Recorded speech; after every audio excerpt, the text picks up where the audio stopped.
Klabu ya Yanga imefanikiwa kunasa saini ya kiungo wa Premier League ya kule England. Kiungo wa boli, mvunja kuni haswa, anapiga pasi mpaka anakera.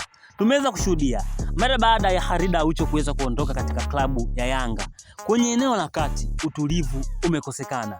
Japokuwa viungo kama Maxim Pia Nzingeli, Duke Abuya walikuwepo kutimiza majukumu yao, lakini walishindwa kuleta utulivu kama ambao alikuwa anauleta Khalid Aucho. Sasa uongozi wa Yanga ukishirikiana na mastermind mafia usajili Engineer Saidi ilibidi waingie sokoni kuweza kutafuta kiungo, na wamempata kiungo wa Premier League. Nakwambia huyu kiungo wengi tunamfahamu kwa sababu ni kiungo ambaye machoni petu tumekuwa tukimshuhudia kwenye mashindano ya CAF Champions League pamoja na lile kombe la shirikisho. Tuliweza kumshuhudia Lamine Kamara kwenye mechi zote mbili, mechi ya Simba dhidi ya RS Berkane hapa nyumbani pamoja na mechi ya Simba dhidi ya RS Berkane kule Morocco.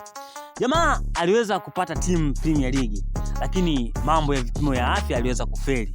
Kwa hiyo pale ndipo ambapo sasa Engineer Saidi aliweza kutumia ule upenyo na kuweza kunasa saini ya Lamine Kamara. Ndio maana nimemuita kiungo wa Premier League. Lamine Kamara ni kiungo mzuri, anakaba, anapiga vichwa kweli kwenye masuala mazima ya set pieces, ziko vizuri sana kwenye swala mazima ya kupigwa vichwa. Jamaa anagonga nonga kweli, aliwafunga goli la kichwa ya klabu ya Simba kuna ile mechi ya finali pale katika ule uwanja wa RS Berkane kule nchini Morocco. Na klabu ya Yanga imeweza kuwazidi kete, unaweza kusema imeweza kuwapiku wapinzana wao Simba, kwa sababu na wao siku za hivi karibuni zilizuka tetesi nyingi sana kwamba wanamhitaji Lamine Kamara, lakini ilikuwa ni vigumu sana kwa sababu siku zote tunajua bato ya Simba na Yanga kwenye usajili, basi mara nyingi klabu ya Young Africans imekuwa ikishinda bato hizo na ikiwasajili wachezaji husika ambao klabu ya Simba imekuwa ikiwatamani. Niko hapa kudhibitisha kwamba Lamine Kamara kiungo wa boli anatumia mguu wa kushoto kama Khalid Aucho vile,